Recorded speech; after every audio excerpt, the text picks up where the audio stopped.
qabiil iyo dal iyo qaran waa horaan kala doortay waxaan doortay qarankan doortay waxaan ugu shaqeynayaa si wadaniyad ay ku jirtaan ugu shaqeynaya patriotism ay ku jirtaan ugu shaqeynaya qofkii aqliga raba qabiil inuu dawlad kula dhex joogo ama ciidan kula dhex joogo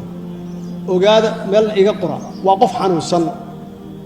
ama waa qof hadda dhashay maxaa yeelay waa soo arag